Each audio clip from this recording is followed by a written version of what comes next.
Bonjour, bonjour, bonjour. Nous sommes très heureux de vous retrouver une fois de plus sur Parallèle de télévision dans l'utile et l'agréable. Nous espérons que vous allez bien de partout. Vous pouvez nous suivre en famille, au travail. Que la grâce de Dieu vous soit échue en partage. Alors, aujourd'hui, nous allons partager encore un sujet très important qui est les mauvaises compagnies, l'influence des mauvaises compagnies. Qu'est-ce que c'est? À la fin ou à l'issue de cette émission, vous allez pouvoir être enrichis sur la matière dont nous allons développer aujourd'hui. Alors moi, pour ce sujet, je suis en très bonne compagnie avec mes invités. Nous avons l'honneur d'avoir sur ce plateau le pasteur Moïse. Bonjour, pasteur Moïse. Bonjour, maman Serge. Vous allez bien? Ça va très bien par la grâce de Dieu. Nous bénissons le Seigneur de vous avoir avec nous. Amen. Nous avons également avec nous le frère Lionel. Bonjour, frère Lionel. Bonjour, maman Sergine. Vous allez bien? Oui, ça va bien, merci. Nous bénissons également le Seigneur pour votre présence et nous espérons que chez vous aussi, tout se passe très bien. Alors, pour commencer, nous allons prendre notre verset du jour avec le pasteur Moïse.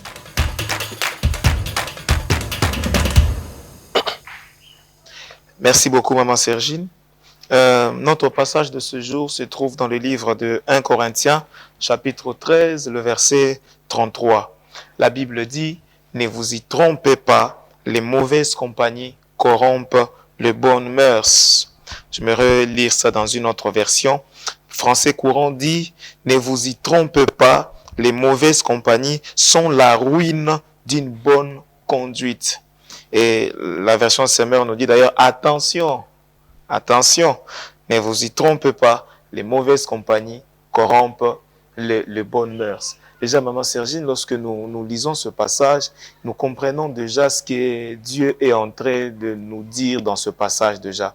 Par le fait qu'il est en train de nous prévenir que ce ne sont pas toutes les personnes qui viennent autour de nous qui sont de bonnes compagnies. C'est qu'il fait déjà la différence entre des bonnes compagnies et des mauvaises compagnies. Et ici, il spécifie clairement pour nous dire qu'il y a des mauvaises compagnies. Et ces mauvaises compagnies ont pour objectif de détruire ou bien de nous amener à la ruine et de détruire les bonnes mœurs, les bonnes habitudes qui se trouvent en nous en fait. D'où le chrétien doit être vigilant. Le chrétien ne doit pas attirer tout le monde à ses côtés sans réfléchir, sans discerner, sans savoir le but. Et ce ne sont pas tous ceux qui brillent qui doivent s'approcher pour dire que non, ça va parce qu'il est brillant à l'école, parce qu'il est brillant au travail, parce que ce n'est pas à cause de ces raisons-là que nous devons simplement nous attacher à d'autres personnes. Mais nous devons savoir aussi que il y a la nature d'une personne qui peut crier contre l'autre qui est à ses côtés par le fait que il peut t'apporter des conseils qui vont te détruire. Il peut t'apporter ou bien te contaminer par une habitude qui pourra te désorienter du bon chemin.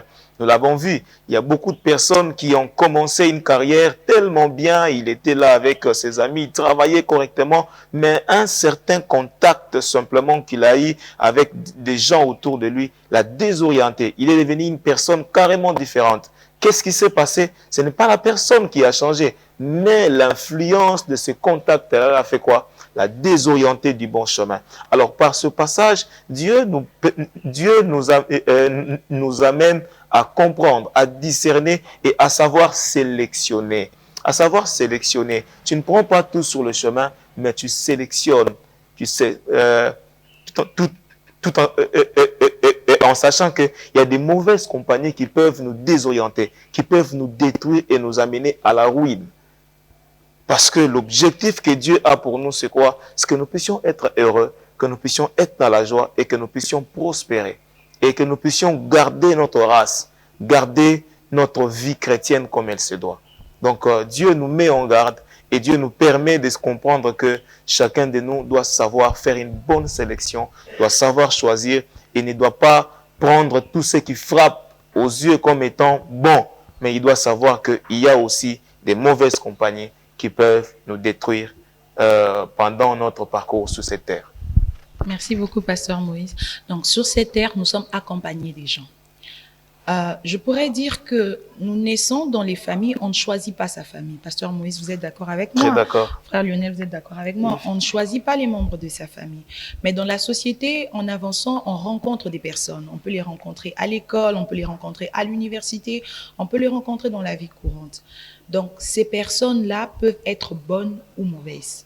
Et aujourd'hui, il est question de savoir quelles sont les personnes qui nous accompagnent, qu'est-ce qu'on peut appeler les mauvaises compagnies et quelles sont les bonnes personnes qui doivent nous accompagner pour que sur notre chemin ou bien que nous puissions arriver à atteindre les objectifs que nous sommes fixés dans notre vie. Frère Lionel, ça me donne une question.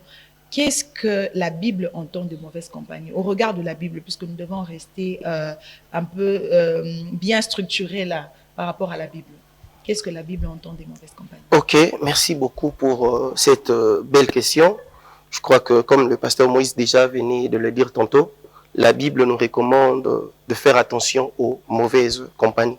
Comme pour dire qu'il y a également de bonnes compagnies, c'est-à-dire de bonnes personnes qui peuvent, eux, être à notre côté. Par mauvaise compagnie, je n'irai pas très loin, je préfère encore rester toujours dans la parole de Dieu. Je crois que le psaume chapitre 1er déjà nous donne une définition assez suffisante concernant les mauvaises compagnies, c'est-à-dire que ne pas rester à côté des mauvaises personnes, ne pas rester à côté des mauvais conseils plutôt, comme pour dire que une mauvaise compagnie, c'est toute personne qui est nocive pour nous.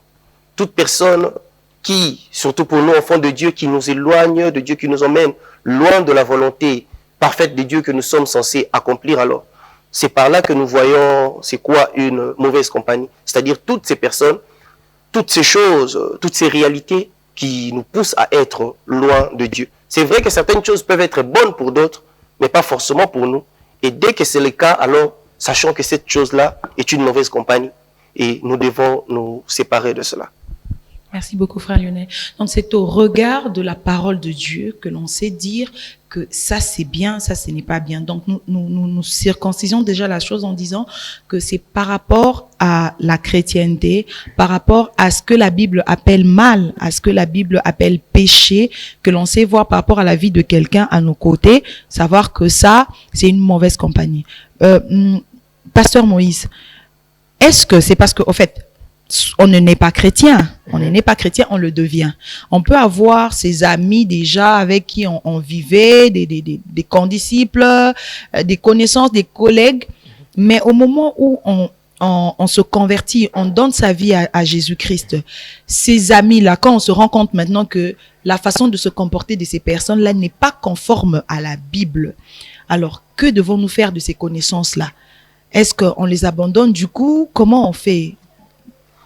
Déjà, merci maman Sergine. Déjà, quand on quitte un camp vers un autre camp, il y a des habitudes qui changent, il y a des coutumes qui changent, il y a des priorités qui changent, il y a aussi une façon de voir, une façon de vivre qui change.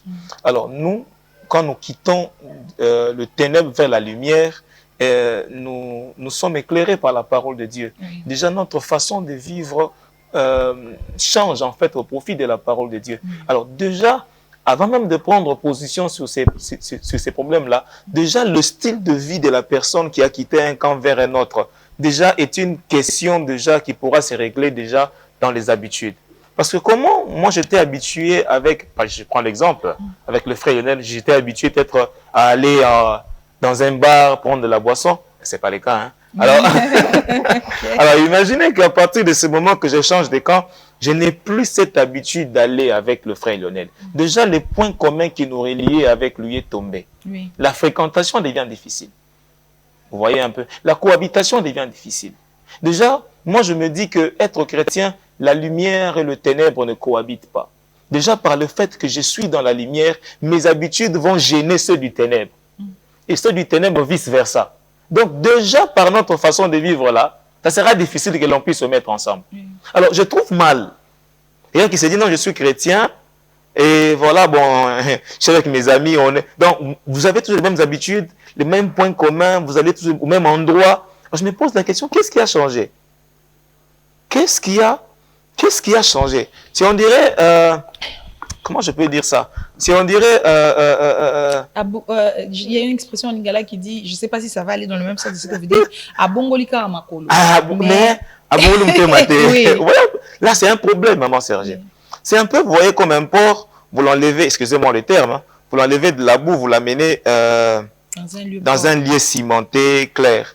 Est-ce que vous pensez que vous pouvez encore avoir la même image de ces porcs dans la boue et ces porcs dans... non, ça change carrément. Oui. Vous voyez, parce que les endroits et les lieux où il est placé, c'est différent en fait. Donc les vous voyez un peu, les influences du milieu l'ont permis d'avoir une forme quelconque. Déjà, quand je quitte un camp vers un autre camp, les lieux où je suis, en Christ où je suis, ça change. Christ déverse en moi son amour. Christ change mes habitudes. La parole de Dieu m'éclaire et me montre le chemin à suivre. Devient une lampe à mes pieds, une lumière sur mon sentier. Me montre où est-ce que je dois mettre mes pieds, où est-ce que je ne dois pas mettre mes pieds. Et à partir de ces moments déjà, on ne saura pas. Ils ne sont pas mes ennemis. Oui. Vous voyez? Ils ne sont pas mes ennemis, mais seulement, on n'aura plus le point commun. Le même point commun, allais-je dire. On n'aura plus les mêmes habitudes, les mêmes priorités. Voilà, les mêmes priorités. Ouais. Oui. Et déjà, à partir de ce moment, vous verrez qu'un camp sera de... à comment est dépassé, si je peux le dire. Oui. C'est un peu ça. Je me souviens, si je peux l'illustrer, maman Sergine, qu'on était au droit pour Christ, j'ai rencontré, un jour, j'ai rencontré le révérend Osborne. Alors, on parlait avec lui. Alors, il me dit, Moïse, si ceux qui sont avec toi n'ont pas compris que tu es maintenant chrétien, alors quelque chose ne s'est pas encore passé. Parce qu'il y a encore quelque chose. Parce que comment est-ce qu'ils peuvent être d'accord avec toi sur tous les points? Ça veut dire que tu n'as pas encore adopté la vie chrétienne comme étant ta nouvelle vie. Ce que tu vis encore dans le passé, en fait. Vous voyez un peu ça. Là, c'est dans le cas de 2 amis, maman Sergine. Alors, que dire pour celui qui est marié, par exemple? Oui. Je suis marié, par exemple, à un homme ou à une femme qui n'est pas chrétienne. Oui, et nous sommes chrétiens. Moi, je me suis converti en premier et l'autre n'est pas... Qu'est-ce que je fais? Non, je ne divorce pas. Je ne divorce pas. Je viens tel que je suis vers le Seigneur. Mais le problème sur lequel, c'est que je vais me mettre maintenant à prier pour la personne, pour que la personne rencontre aussi le Seigneur.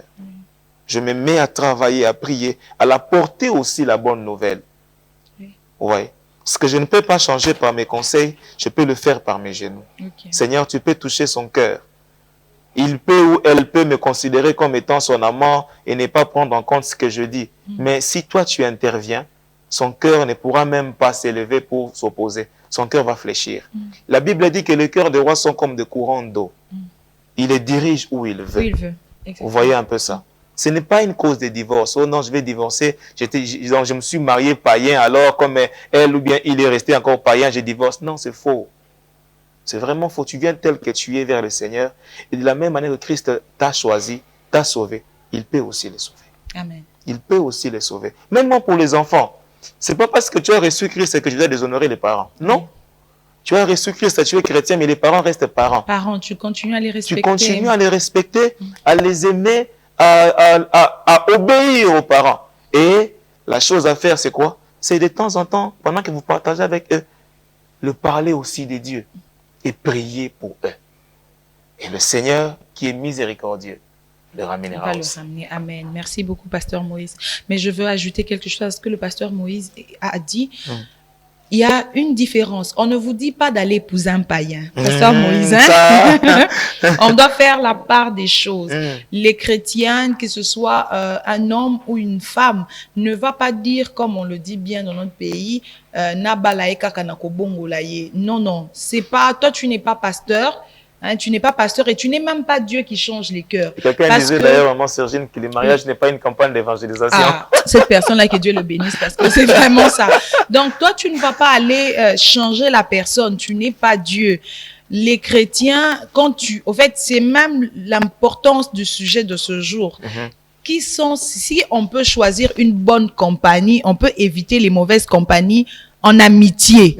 À combien plus forte raison dans un mariage, pour un projet de mariage? C'est pas vraiment le sujet du jour. Aujourd'hui, nous ne parlons pas du choix. On va revenir, peut-être si Dieu nous fait grâce. Mais ce que le pasteur Moïse a dit, c'est que quand tu es déjà marié et que tu viens à Christ, tu ne peux pas divorcer en disant que voilà, devient pour moi une mauvaise compagnie. Non, tu restes dans ton état, mais tu le confies à Dieu, tu pries, tu le soutiens de manière à ce que il découvre la beauté de ce Dieu-là. Pour les femmes, c'est plus dans les œuvres, hein. Donc, c'est pas vraiment les sujets. C'est plus dans les œuvres parce que tu ne deviens pas pasteur de ton conjoint, mais tu le recommandes à Dieu qui a la capacité de le changer. Mais là, ça me permet encore de poser une question, cette fois-ci au frère Lionel. Frère Lionel, j'ai pas répondu à votre question, mais quand quelqu'un dit, c'est normal, il se dit, j'aime trop mon ami pour le quitter.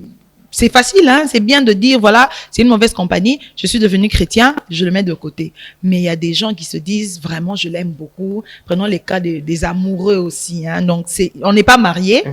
Je l'ai pas trouvé païen, mais on était déjà ensemble. Nous ne sommes pas encore mariés. Mais c'est mon frère Lionel, je fais comment?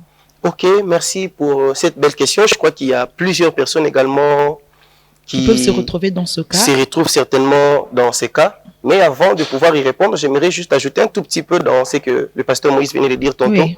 C'est que pour nous qui sommes déjà chrétiens et qui sommes venus nous trouver, vous êtes convertis, on était déjà mariés ou soit dans une relation.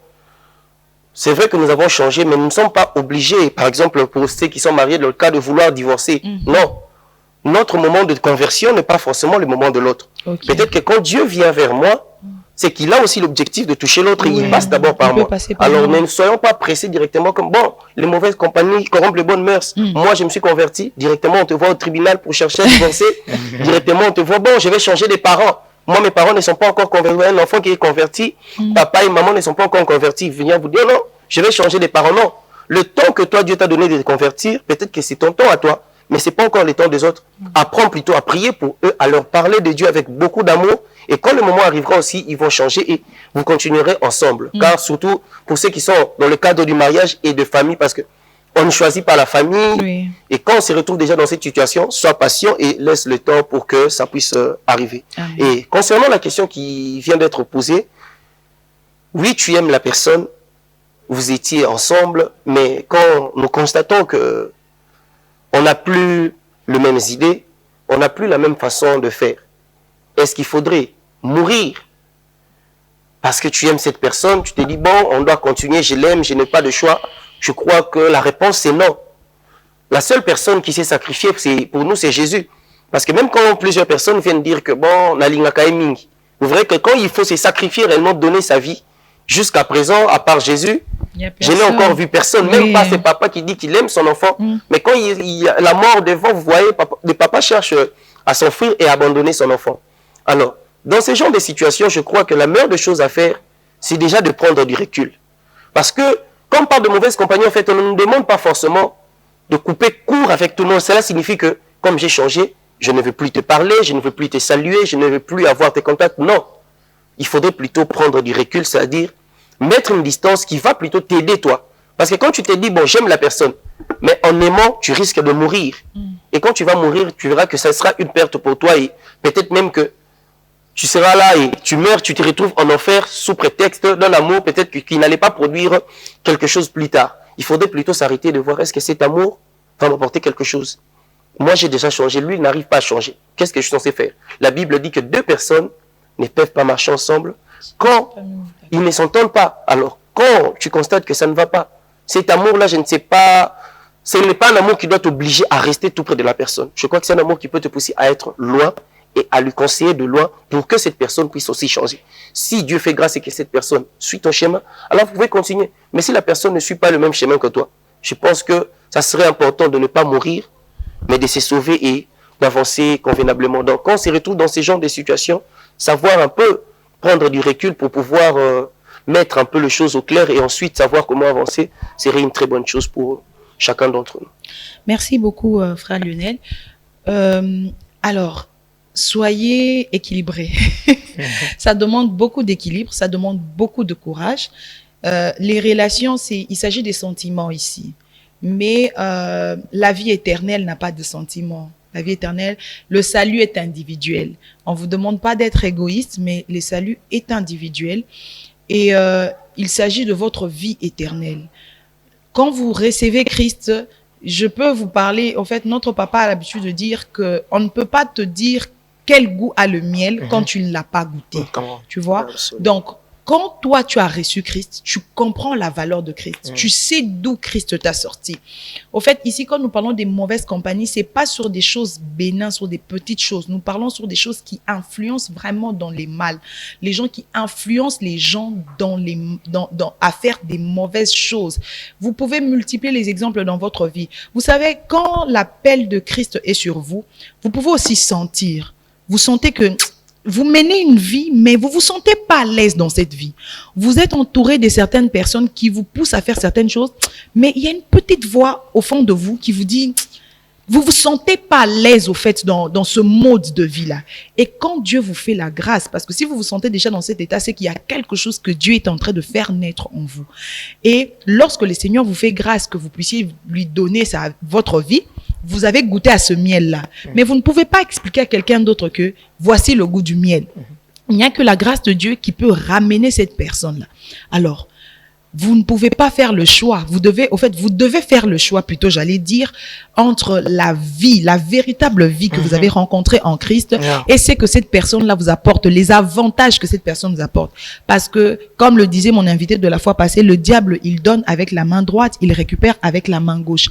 On peut vous tendre certains avantages, vous dites non, c'est mon amoureux, c'est lui qui me prend en charge et c'est lui qui fait ceci. Peu importe les avantages que vous pouvez avoir de côté. Lorsque quelqu'un veut échanger votre amour pour Dieu, votre passion pour Dieu, votre vie chrétienne contre des biens matériels ou contre une certaine proximité, vous devez avoir le courage de dire non pour Dieu. Pour Dieu, comme la Bible interdit, parce que la Bible ne peut pas dire attention pour rien. La Bible dit les mauvaises attentions. Les mauvaises compagnies corrompent les bonnes mœurs. Donc, vous devez avoir le courage de dire, voilà, tu as une bonne relation. Et surtout, même pas cela, Pasteur Moïse, on ne peut pas demander la grâce de Dieu. On peut demander, n'est-ce pas? Effectivement, Dieu, Seigneur, aide-moi, j'arrive pas. Dieu est celui qui conduit nos pas, en fait. Oui. Ouais. Moi, j'ai toujours dit, avec mes frères jeunes, j'ai toujours dit, quand tu vas quelque part, n'hésite pas de demander à Dieu, Seigneur, aide-moi à faire des bonnes rencontres. Oui, oui. Aide-moi à être bien entouré. Parce que ma vie est en danger. On dépend, en fait. Parce que ma vie est en danger par rapport aux gens qui sont autour de moi. La chair est faible, maman Serge. Oui. La chair est tellement... Comment on n'a pas vu des gens aujourd'hui trahir, tomber, entrer dans des fétiches, divorcer, avoir 2, 3, 4 bureaux à la maison, d'autres même finir dans l'impudicité. Pourquoi? À cause des... Oui, là, vous nous parlez directement de l'influence. Oui, l'influence des mauvaises. Oui, c'était la question suivante. Oui, Pasteur Moïse. Donc, dans ce que vous disiez là, ça me donne directement cette question sur l'influence. Vous pouvez nous parler de ça, l'influence de ces mauvaises compagnies-là. Ça donne quoi? Merci, maman Sergine. J'aimerais commencer par cette histoire qui se trouve dans la Bible. Il y a un fils à David du nom d'Amnon. La Bible dit que Amnon a porté en vie à sa sœur Tamar. Alors, qu'est-ce qui se passe? Il ne savait pas comment concrétiser son projet. Il souffrait chaque fois, il venait, ma sœur, tu vois, ma sœur. Mais il avait un ami du nom de Jonadab. Cet ami vient et il trouve Amnon presque là, vraiment en panique. Il lui dit, mais qu'est-ce qui se passe? Il dit, non, je porte en vie sur ma sœur Tamar, mais je ne sais pas. Je paraphrase. Alors, cet ami commence à concevoir un plan pour concrétiser le dessein d'Amnon.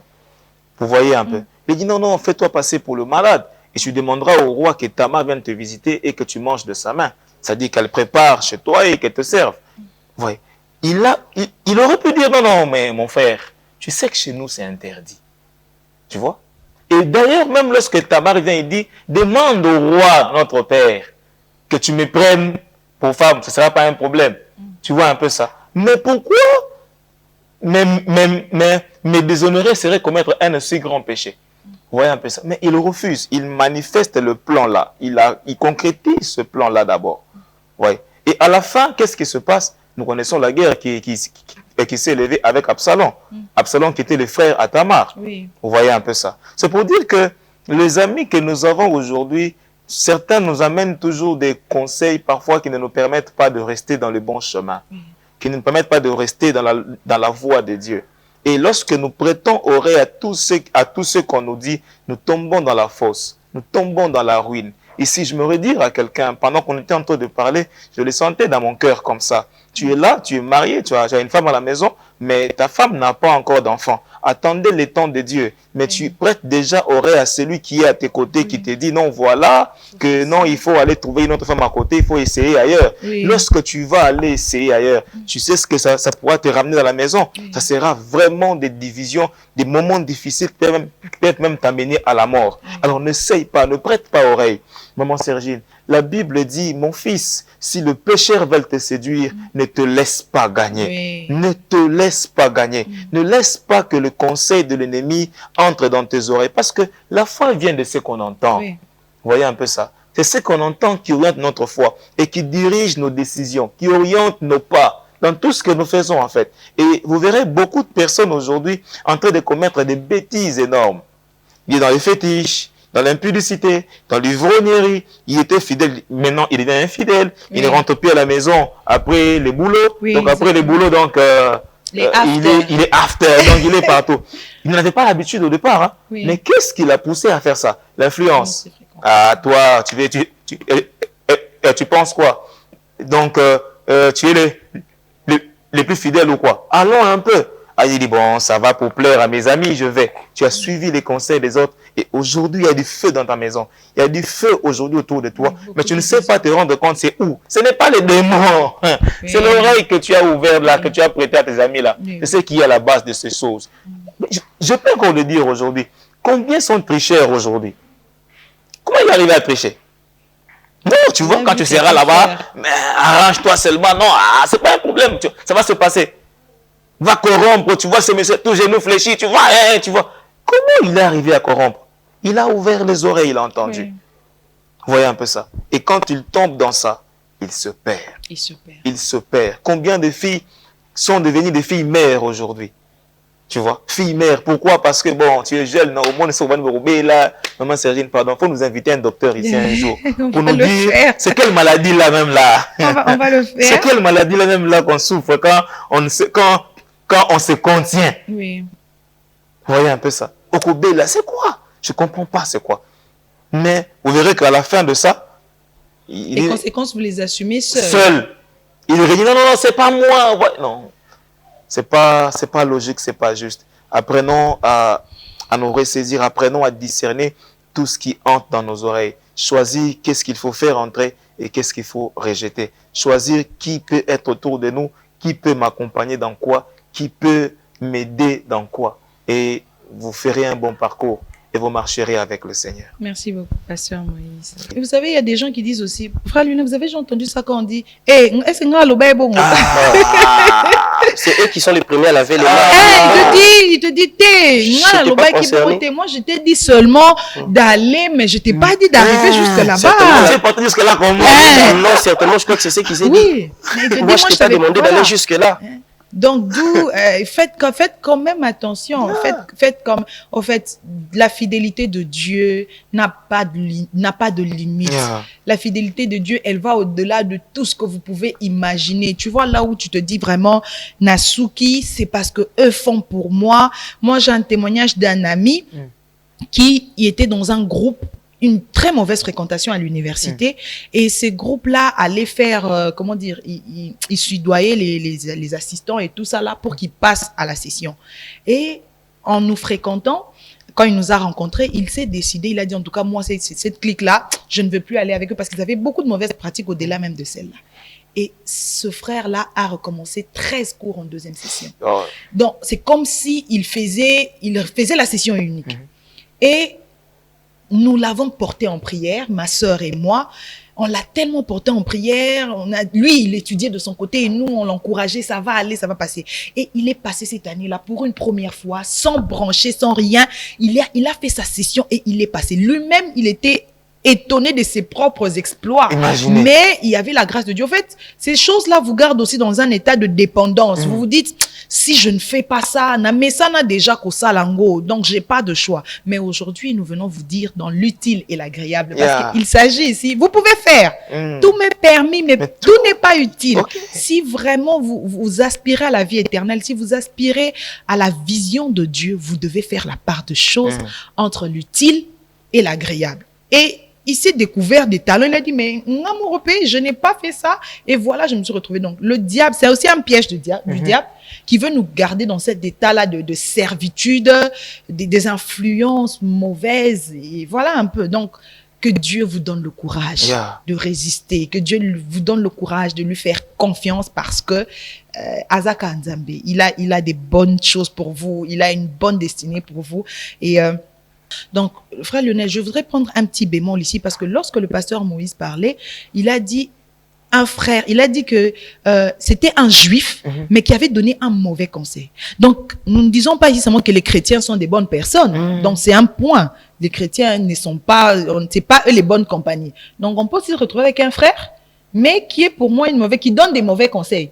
Alors, d'où la question, selon le psaume 1, parce que c'est le psaume 1 qui nous le dit, qui est la mauvaise personne, qui est, la mauvaise compagnie selon le psaume 1, en fait, c'est ça la question. Ok, merci beaucoup. Je crois que la mauvaise compagnie selon le psaume 1, déjà la Bible est en train de dire, heureux l'homme qui ne marche pas selon les conseils des méchants. Voilà. Ça signifie que c'est celui qui nous emmène de mauvais conseils.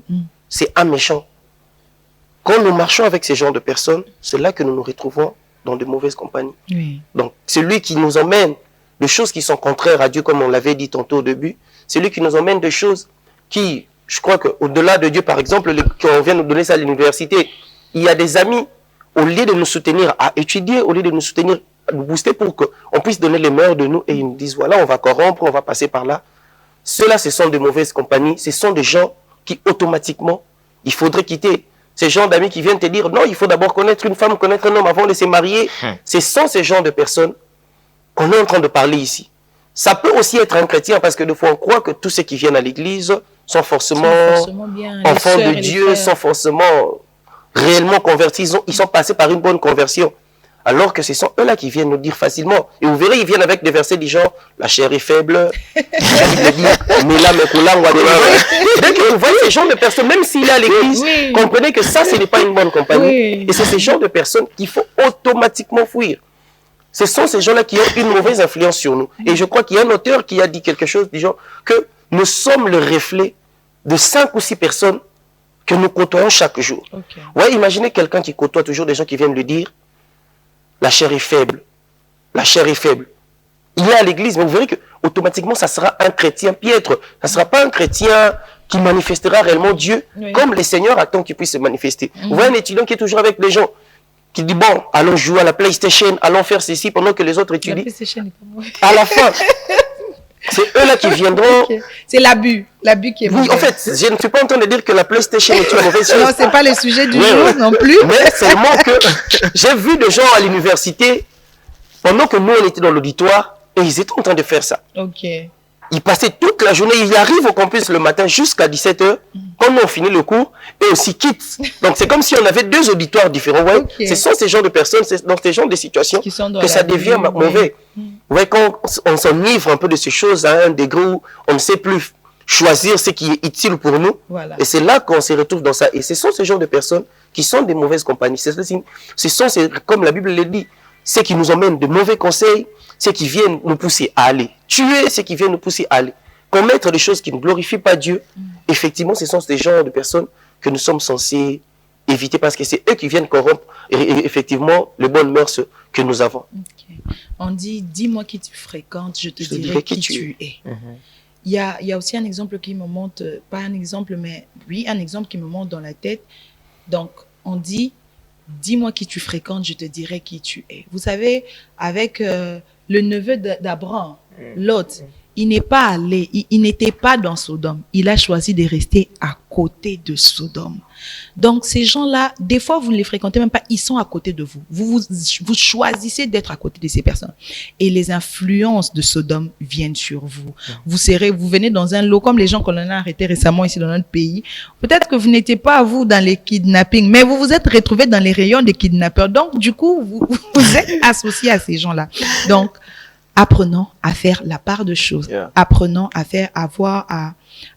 à choisir l'utile, l'agréable. On n'exagère pas, mais on vous dit ce matin ce qui est bon à faire et ce qui n'est pas bon. De toute façon, la Bible, Dieu lui-même dit, je te montre deux voies. Il y a le bien et le mal. Tu choisis le bien, tu as la vie. Tu choisis le mal, tu subis les conséquences. Mais choisis quand même le bien. Donc, choisis quand même le bien. Fais confiance à Dieu. Ne te laisse pas influencer par ton entourage. Et tout doucement, nous tendons vers la fin de notre émission. Mais avant d'y arriver, nous allons prendre notre rubrique des « Il est écrit ». Notre premier verset d'aujourd'hui, nous le trouvons dans le livre de Proverbes 1, le verset 10, qui dit ceci. « Mon fils, si le pécheur veut te séduire, ne te laisse pas gagner. » Notre deuxième verset, il est dans le livre de Psaume 1, où la Bible dit « Heureux l'homme qui ne marche pas selon le conseil des méchants. » Le troisième verset, il est dans le livre de Proverbes 14, la Bible dit « N'entre pas dans le sentier des méchants et ne marche pas dans les voies des hommes mauvais. » Notre quatrième verset, il est dans le livre de Proverbes 16, 17, la Bible dit « Le chemin des hommes droits, c'est d'éviter le mal. C'est lui qui garde son âme, veille sur sa voie. » Donc, voici le petit dépôt que nous vous proposons aujourd'hui dans « Il est écrit ». Alors, nous sommes à la fin de cette émission. Je vais demander au pasteur Moïse et au frère Lionel de faire une petite prière et de dire quelque chose à mon frère, à ma sœur, à ce bien-aimé qui va nous suivre et qui n'a pas le courage d'abandonner ses mauvaises compagnies ou qui ne sait pas, après tout ce qu'il a entendu aujourd'hui, tout ce dont nous avons parlé aujourd'hui, que le Seigneur puisse lui apporter le courage de choisir Christ. Merci, maman Sergine. Alors, bien-aimé, nous bénissons le Seigneur pour cette émission et ce que tu as entendu. J'aimerais te dire une chose, que choisir Christ, c'est le meilleur choix de la vie que tu ne vas jamais regretter. Et marcher avec le Seigneur, c'est marcher dans la victoire. Vivre avec le Seigneur, c'est vivre heureux et vivre tranquille. Écoute, le meilleur conseiller, c'est le Seigneur Jésus-Christ. Les hommes peuvent te détruire, les hommes peuvent t'amener, mais le meilleur conseiller, c'est le Seigneur Jésus-Christ. Tout conseil que tu peux recevoir à côté, filtre-le par rapport à la parole de Dieu. Lorsqu'il n'est pas conforme à la parole de Dieu, mon frère, ma sœur, ne l'applique pas. Ne l'applique pas. J'aimerais le dire encore bien, ne l'applique pas. Parce que notre vie doit être conforme à ce que les Écritures traduisent, à ce que la parole de Dieu nous donne. Parce que nous sommes censés faire que la volonté de Dieu.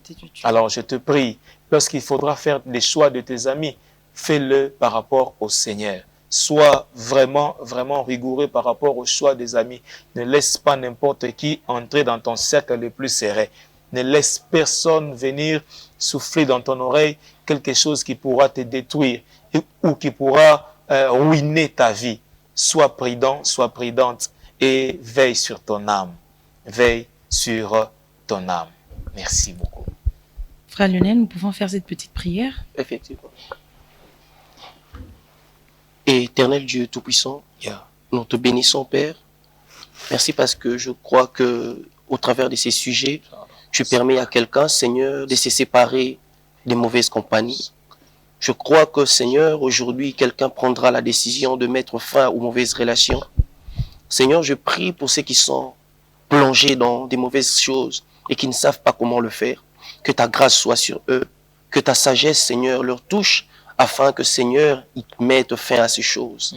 Je prie que ceux qui sont liés au Dieu, toi qui sais délivrer, toi qui sais briser, que tu le fasses au nom de Jésus, afin qu'ils vivent la liberté, ô Dieu Tout-Puissant qui est en toi. Accorde ta grâce, Seigneur. Ces seigneurs-là qui se sont séparés, mais qui, ô Père éternel, sont encore en train de vivre dans le regret. Je prie que tu leur manifestes ton amour et qu'ils sachent que, Seigneur, quand ils sont avec toi, il n'y a aucun regret. Et qu'en toi, Seigneur, c'est la joie parfaite, Seigneur, pour la vie éternelle. Accorde ta grâce, Seigneur. Bénis tout un chacun. Je prie, Père éternel, pour ceux-là qui se sont séparés, ô Dieu, mais qui vivent difficilement parce que c'est lui qui était avec eux, Seigneur. C'était le pourvoyeur. Mais je crois, ô Dieu Tout-Puissant, que tu es le meilleur de pourvoyeurs, que tu es celui qui donne au Père éternel et que, Seigneur, dans tes greniers, ça n'en finit pas. Alors je prie, Seigneur, que tu puisses pourvoir financièrement, matériellement, Seigneur, pour les études de tous ceux-là, Seigneur, qui se sont séparés de leurs mauvaises personnes, qui les ont menés loin de toi. Alors, Seigneur Dieu, montre-leur qu'en toi, il y a l'abondance. Fais du bien à ton peuple. Par-dessus de tout, Seigneur, garde-nous près de toi. Donne-nous d'être prêts à te rencontrer, Seigneur. Merci parce que je crois que tu l'as fait. Merci parce que je crois que tu nous as exaucés. Voilà pourquoi nous prions, Seigneur, que toute la gloire te revienne au nom puissant de Jésus-Christ. Amen. Amen. Amen. Amen. Amen. Nous espérons que cette émission, le sujet de ce jour, vous aura béni. Et en attendant de vous retrouver très prochainement sur Pareil à l'Aigle Télévision dans l'utile et l'agréable. Shalom chez vous. Amen.